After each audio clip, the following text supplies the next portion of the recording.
Happy Sabbath, everybody. For today's sermon, I've chosen a very common topic which everyone would know.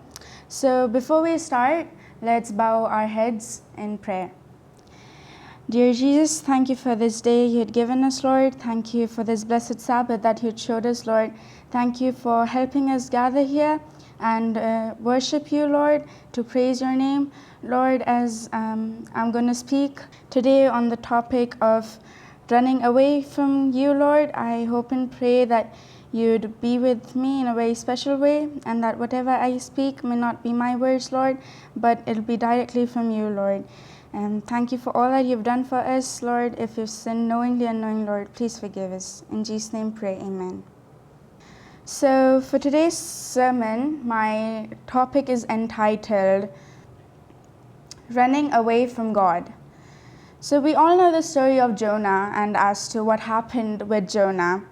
So today I would like to read Jonah 1 verse 1 to 3, that it says that, "Now the word of the Lord came unto Jonah the son of Amittai, saying, Arise, go to Nineveh, the great city, and cry against it, for their wickedness is come up before me.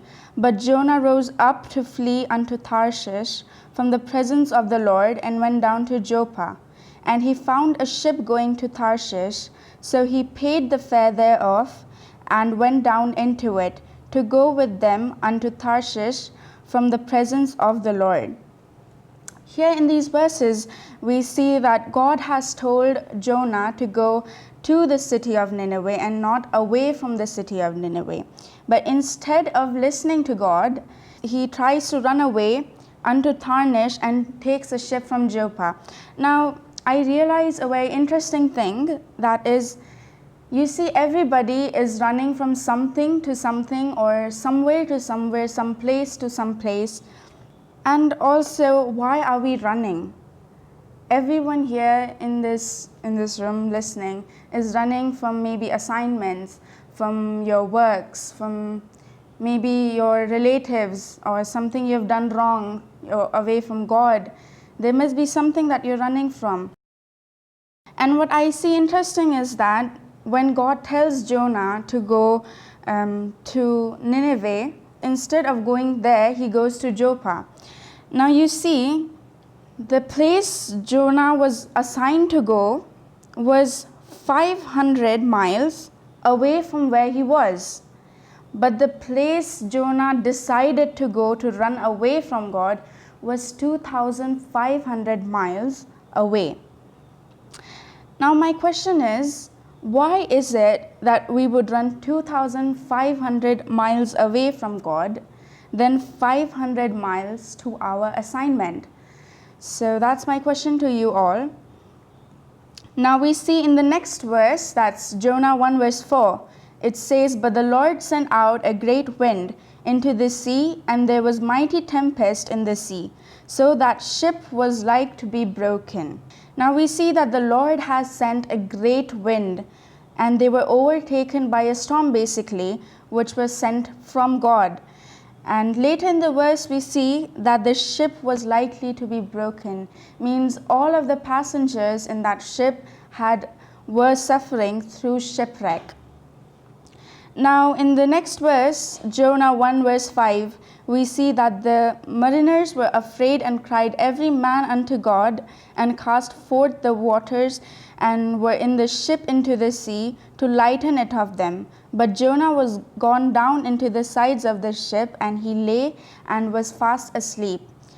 So here the verse says that cried every man unto his God. You see, all the ship's crew, the people in the ship, the passengers, were all heathens. And it's probable that they had worshipped their own God. They were asking their own gods to have mercy on them and to subside the storm that they were facing through. And then later we see it says, cast forth the wares. So they had, in the ship, they had their belongings and stuff, and so they were throwing it overboard so that the ship lightens, the weight of the ship lightens, hoping the better to ride out of the storm and that they would be saved from the shipwreck that they were going through. And then in Jonah 1 verse 7 we see, they said every one to his fellow, come and let us cast lots, that we may know for whose cause is evil is upon us. So they cast lot, and the lot fell upon Jonah. Now here we see in the verse it says, come and cast out lots. Now this was a very ancient mode of endeavoring to find out the mind of divine providence, and it was suppose that the storm had risen on account of someone or on account from someone, and which was given, and the God which had given this to, the storm to this person. And so in Jonah 1 verse 9 to 10 we see that he said unto them, I am an Hebrew, and I fear the Lord, the God of heaven, which had made the sea and the dry land. This is Jonah answering to the heathens that when they ask who he is. In Jonah 1 verse 10 we see, then were the men exceedingly afraid, and said unto him, why hast thou done this? For the men knew that he fled from the presence of the Lord, because he had told them. Now you also have to keep in mind that Jonah is not any ordinary Hebrew. He was a prophet of God. And when he says, I am an Hebrew, this was the name which Israel was known by the others, or you could say by the foreigners. And then in the next verse we see that the men were exceedingly afraid. Before, they had feared the tempest and the loss of their lives and the shipwreck that they were facing through. But now they feared God. They feared not the creature, but the Creator. They knew what they had feared was the doing of almightiness, and they felt how awesome a thing it was to be in His hand. Such fear is the beginning of conversion, when people turn from dwelling on the distress which surrounds them to God who sent them. Now later we see, why hast thou done this? The heathens are asking this to Jonah, who has run away from God and says that I am in Hebrew. Why hast thou not obeyed so great a God? Why did one who feared God and had revelations from God flee sooner than go to fulfill them? Why did the worshipper of the one true God depart from his God? These are the questions that the people in this boat, the passengers, are asking to Jonah. And you see, when we are surrounded with people who are not from our faith, and we say that I am an Adventist, like how Jonah says I am in Hebrew, so what impression are we giving with our lives by saying I am an Adventist, but I am running away from God? In our lives, we see that we have done so many wrong things, and we even encourage it sometimes. And people around us, they take us lightly and they say, oh, she's an Adventist, but look what she's doing. So you saying I am an Adventist, what light are you showing to people who are not Adventists and who are not in the faith? In Jonah 1 verse 12 we see, and he said unto them, take me up and cast me forth into the sea. So shall the sea be calm unto you, for I know that for my sake this great tempest is upon you. Jonah here says that I know that for my sake, I know I am not worthy to live. Throw me overboard. God will not quit the storm till I am cast out of this ship. Here was deep compunction and honest avowal of sin, and a justification of the displeasure which God had now manifested. And we later see that the sea had come down and that Jonah was swallowed by a great fish.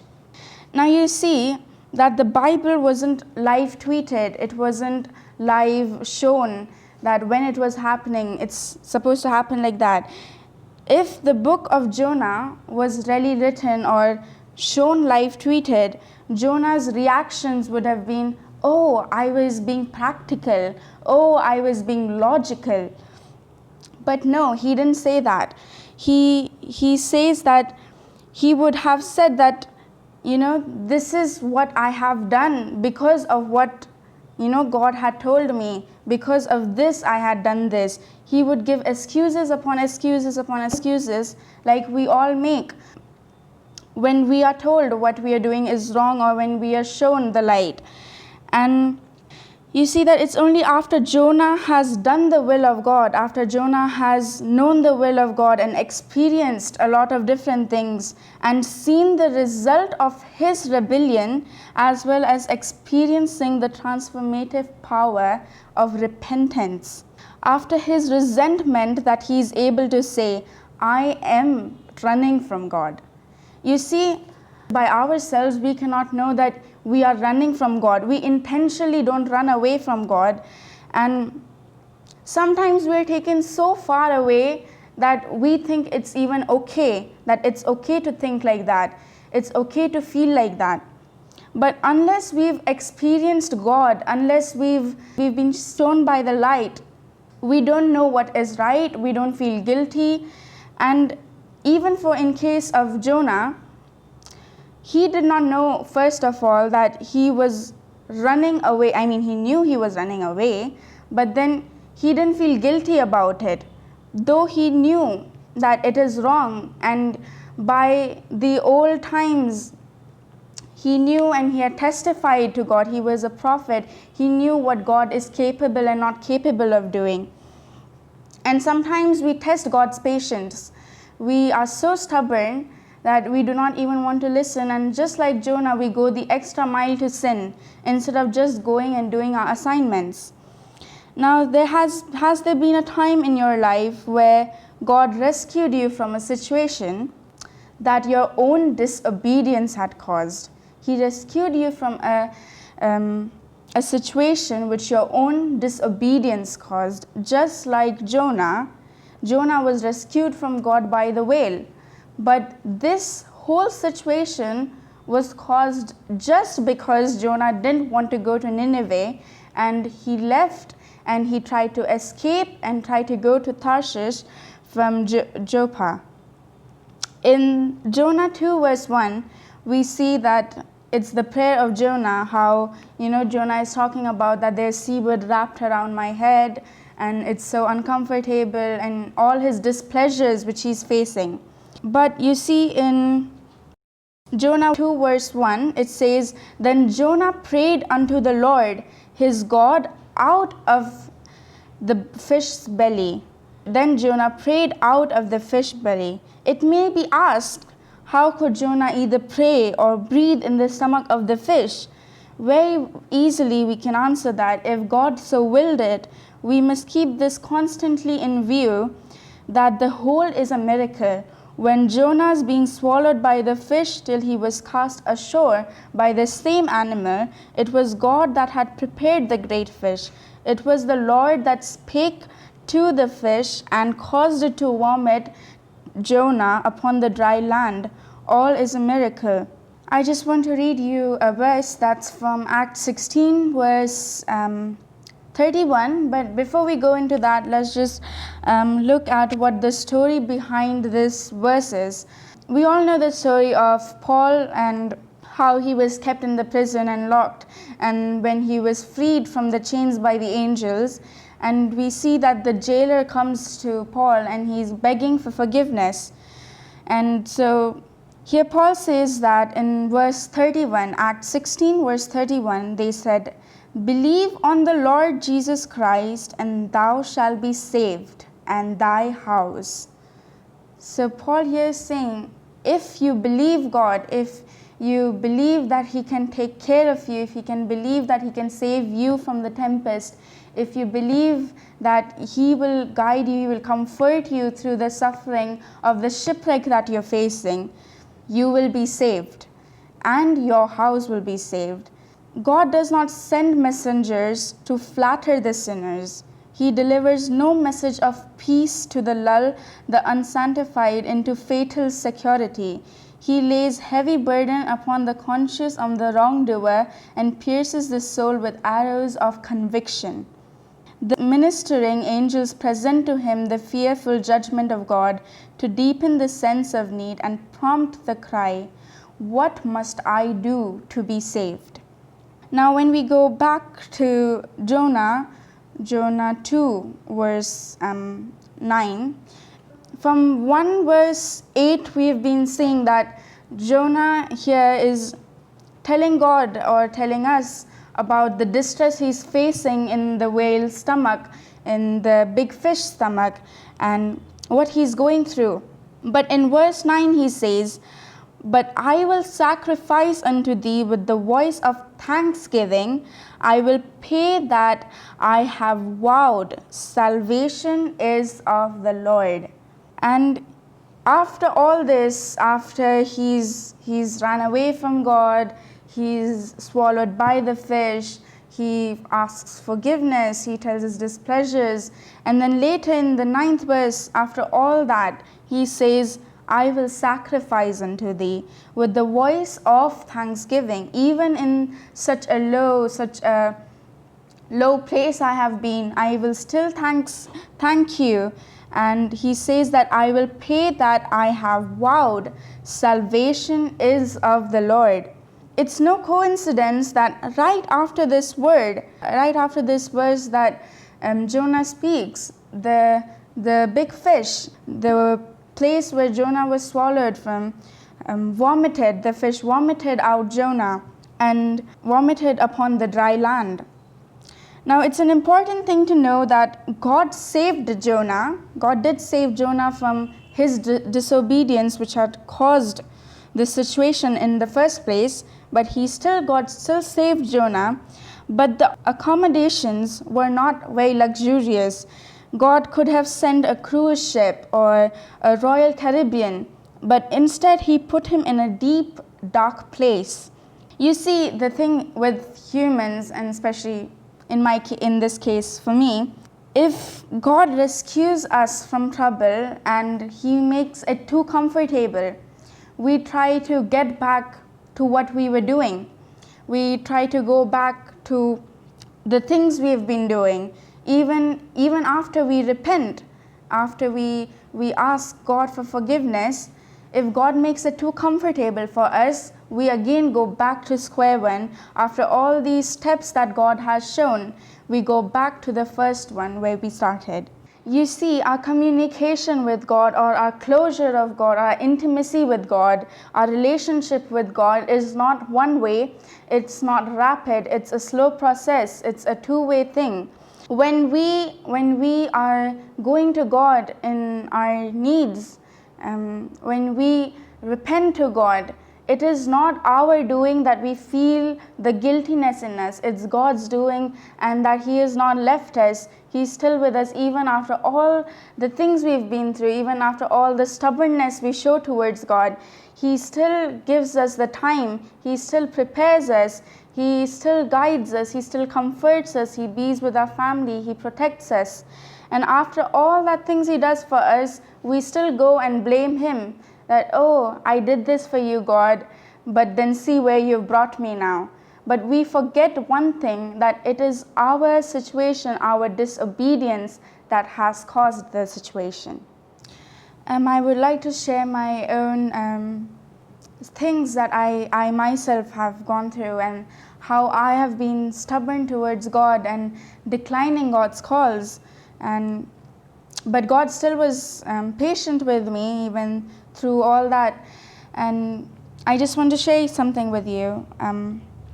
Especially for me, as you all know, I grew up here, went to church, had Adventist home, Adventist education, had God-fearing parents. But somehow, getting freedom is one scary thing. And somehow I still drifted away from God, maybe due to surroundings or due to my own reasons, but I did drift away from God. And he has kept me still in a way, he had still protected me from a lot of things. For instances, when back in hostel, we used to not attend church services. Instead of going to church, we were in the teenage line, and we used to think, oh, it's cool to hang out with friends and bunk classes, or no need to go for Bible studies and stuff. And we thought it was a cool thing to do. So therefore, me, my friends, we used to, instead of going to churches, we would go out and, maybe go over to malls and stuff like that. And even after all the disobedience, and even later when I started going back to church, in the between, I used to watch, like after the church service is over, I would come back home and watch videos in my videos in my phones, and which was not Sabbath contextual. And I would, and if something was wrong with me, or for studies, for example, when my exams would come, I'd be like, oh God, please be with me and help me to study, help me to focus. And even if like I used to not go for church, or example, I used to do like stuff, I never felt guilty about it. I never felt, oh Joanne, you're doing wrong. Oh, you should have done this. I never felt that inner thing in me. And so for me, it was like, oh, it's okay. From childhood, I've been going to church. If sometimes I bunk, what's wrong with it? But then later, after my parents got me back to Delhi and we started having Bible studies, I had a very different context about the Bible, about God, that, God killed people in the Old Testament. If they just sinned, God would just kill them, whereas in New Testament, God would give chances. So my perspective was that God in the Old Testament was meaner, or I could say rude, and God in the New Testament was more better and more linear, and He forgave us.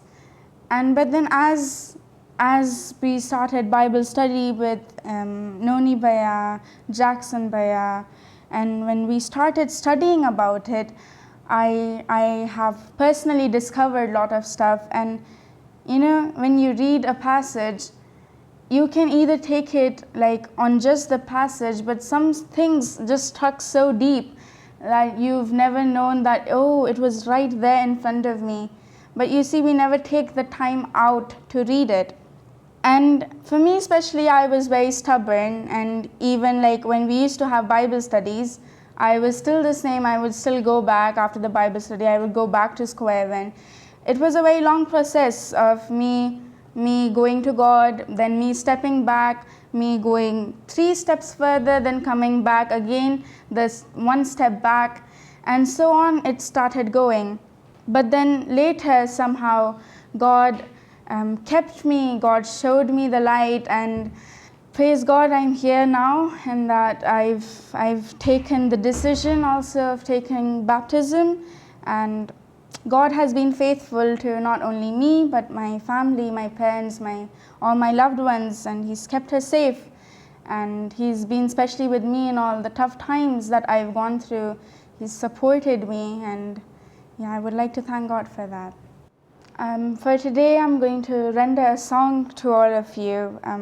It talks about how when we are in hardships, when we are going through trials, and when we are going through our most things we have feared for, and how God is faithful and God is always there. Even though we leave His hand, we leave God's areas, we try to disown God, God still keeps us and protects us and bees there for us when we need Him the most. And He has come to this earth and died on the cross to forgive for our sins. And so I would like to sing this song for you and to praise God.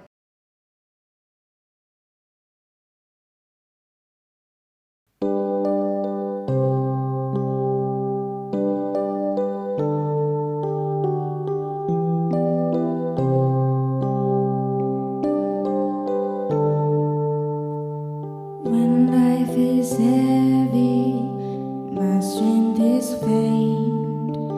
Beauty for ashes, there's joy in my pain.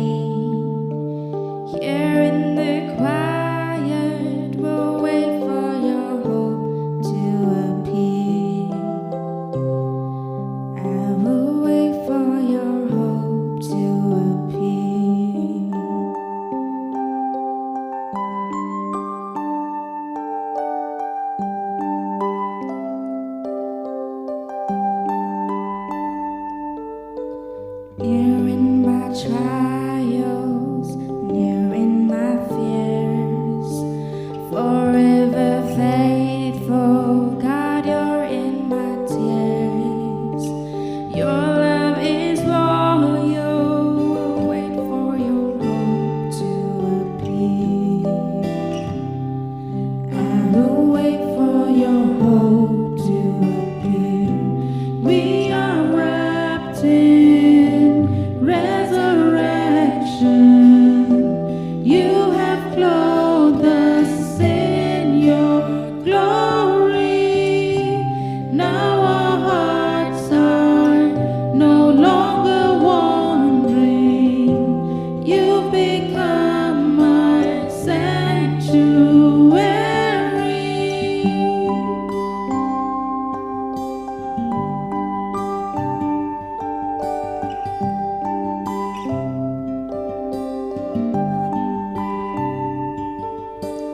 All who are wounded, you tenderly heal. Hearts that are hurting, your grace is revealed. Burdens are lifted as the presence of Jesus appears. The hope that we've prayed for is here. We are wrapped in resurrection. You have clothed us in your glory. Now our hearts are no longer